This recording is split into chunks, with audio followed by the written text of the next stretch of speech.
2006 में आपने मुसलमानों को पकड़कर खूब पीटा मारा, वो डिस्चार्ज हो गए। किसने किया? वो साध्वी प्रज्ञा ठाकुर की मोटरसाइकिल पर ही वो बॉम्ब रखा गया, RDX मिलिट्री ग्रेड। अरे आप नहीं आप खुल के बोल दीजिए कि आप अरे सुन तो लीजिए ना, आपको बड़ी पेट में दर्द क्यों हो रहा है?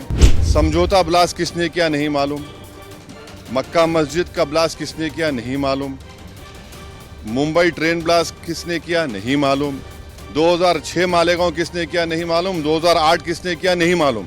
NIA है, सेंट्रल गवर्नमेंट भी है ना। पापा जी को क्यों भूल जा रहे आप लोग? महात्मा गांधी को मारने वाला कौन था? चीनी था, हैं? राजीव गांधी को मारने वाला कौन था? इंदिरा गांधी को कुछ ने मारा? क्या सरकार ये मानती है कि ब्लास्ट हुआ ही नहीं? क्या सरकार ये मानती है कि कोई आरोपी ही नहीं है? एजेंसियों पे सवाल खड़ा करो, एजेंसियों को पीछे छोड़ के फिर पार्टी पे सवाल खड़ा करो। ये भाजपा की राजनीति है जो शर्मनाक है। धर्म आतंकवाद का नहीं होता, कांग्रेस पार्टी पहले दिन से कह रही है। 6 नमाजियों की और करीब 100 लोगों की इंजरी हुई थी।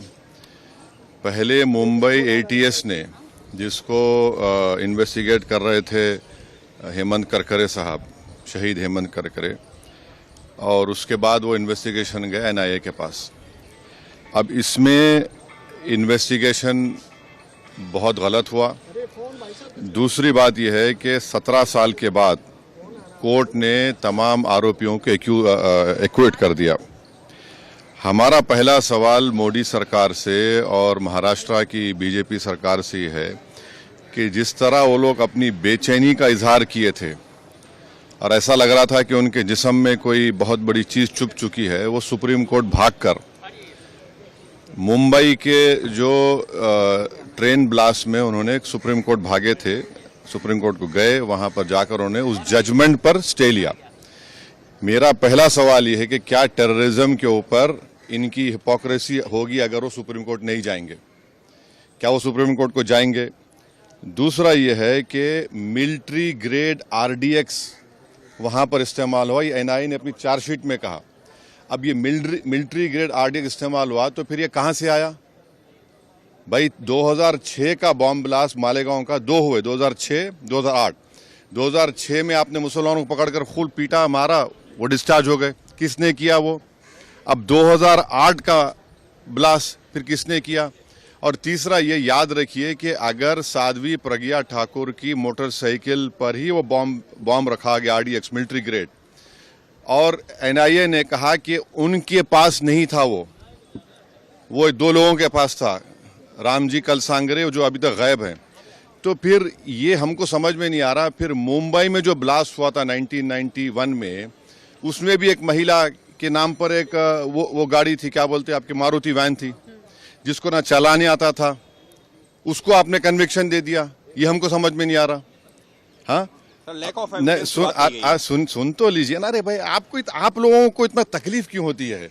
अरे आप नहीं आप खुल के बोल दीजिए कि आप अरे सुन तो लीजिए ना, आपको बड़ी पेट में दर्द क्यों हो रहा है? अरे ऐसा लगता है तो फिर अपनी बात कर लीजिए, अपने आकाशवाणी कर लीजिए। 2016 में रोहिणी सालियान ने क्या कहा था? मैंने नहीं कहा कि उन पर प्रेशर डाला गया कि वो सौंप जाए उसके ऊपर। फिर 2017 में चार्जशीट में NIA डालती है, साध्वी प्रज्ञा ठाकुर का नाम नहीं था उसमें। तो ये सब जो चीजें हो रही है, इसका अकाउंटेबल कौन है? समझौता ब्लास्ट किसने किया नहीं मालूम, मक्का मस्जिद का ब्लास्ट किसने किया नहीं मालूम, मुंबई ट्रेन ब्लास्ट किसने किया नहीं मालूम, 2006 मालेगांव किसने किया नहीं मालूम, 2008 किसने किया नहीं मालूम। तो फिर कौन है? अगर वाकई में जिन लोगों ने ये किया है वो तो खुले फिर रहे हैं। फिर हम मोटा सवाल यही कर रहे हैं कि क्या मोदी सरकार, क्या महाराष्ट्र की सरकार सुप्रीम कोर्ट जाकर इस जजमेंट पर स्टे लगाएगी नहीं लगाएगी? आतंकवाद से मुकाबला करने का दोहरा रवैया नहीं हो सकता। और जो मरने वालों का क्लोजर नहीं हुआ, चाहे वो मुंबई ट्रेन ब्लास्ट हो, चाहे समझौता हो, मालेगांव 2006 हो, मालेगांव 2008 हो, मक्का मस्जिद हो, अजमेर ब्लास्ट हो, इसका क्लोजर नहीं हुआ पीड़ित परिवार के लिए जो अपने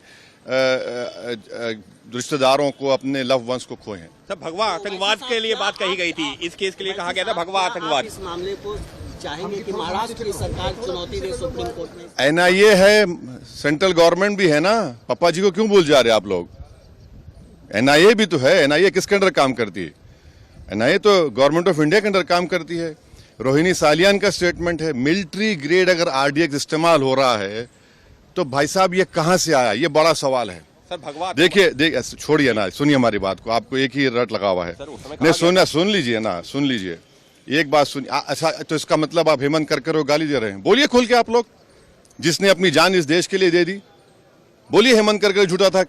अरे आप एक बात समझिए कि हमारी एनआईए एक प्रीमियर इन्वेस्टिगेटिव एजेंसी है, उनका अगर इस तरह का रवैया रहेगा तो इंटरनेशनल लेवल पे क्या असर पड़ेगा, इसको आपको जानना चाहिए। आपको जानना चाहिए in the context of Pulwama also, सब चीज आपको देखना पड़ेगा। ओवैसी साहब, लेकिन कल ही गृह मंत्री ने हाउस में साफ साफ कहा है कि कोई भी हिंदू आतंकवादी। हाँ तो आप कह रहे हैं कि वो सुनकर जजमेंट आया? मैं नहीं कह रहा हूं, आप कह रहे हैं, वही कहना चाह रहे हैं कि आप नहीं आप नहीं अरे छोड़िए ना। महात्मा गांधी को मारने वाला कौन था? चीनी था, है? राजीव गांधी को मारने वाला कौन था? इंदिरा गांधी को कुछ ने मारा? सब छोड़िए ना आप लोग, बहुत हम बोल सकते। ये हम आपको कह रहे हैं कि क्या भारत सरकार, मोदी सरकार, क्या महाराष्ट्र की सरकार, वो जो लोग मरे हैं, चाहे वो ट्रेन ब्लास्ट में हो, आपने चले गए सुप्रीम कोर्ट जाकर रुका दिया आपने, इनका क्या करेंगे? मालेगांव 2006 किसने किया, 2008 किसने किया? देखिए हम सच बात कर रहे थे, रहमत बरस रही है। Thank you. सबसे पहली बात तो ये जो शब्द है धर्म आतंकवाद का नहीं होता, कांग्रेस पार्टी पहले दिन से कह रही है। ये जो शब्द गढ़ा गया, ये शब्द गढ़ा किसने? तत्कालीन गृह सचिव आरके सिंह ने। आरके सिंह को 10 साल मंत्री और सांसद बना करके भारतीय जनता पार्टी ने अपने साथ बिठा के रखा, एनडीए की गवर्नमेंट में रखा, मोदी जी की कैबिनेट का हिस्सा रखा। तो क्या ये उस शब्द को गढ़ने का रिवार्ड था भारतीय जनता पार्टी द्वारा? पहली बात। दूसरी महत्वपूर्ण बात यह है कि यह फैसला है, न्याय नहीं है। इतने लोग मारे गए, ब्लास्ट हुआ, निर्दोष लोग मारे गए, और जिन्होंने पकड़ा महाराष्ट्र एटीएस के वो जांबाज, वो खुद इस देश के लिए अपनी जान कुर्बान कर गए मुंबई अटैक के दौरान। ऐसे में भारतीय जनता पार्टी द्वारा उठाया गया एक भी सवाल उनकी शहादत पर प्रश्न चिन्ह है।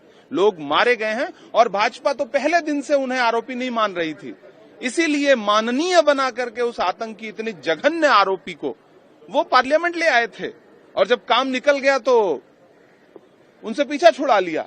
तो ये भाजपा का चाल चरित्र और चेहरा यही है।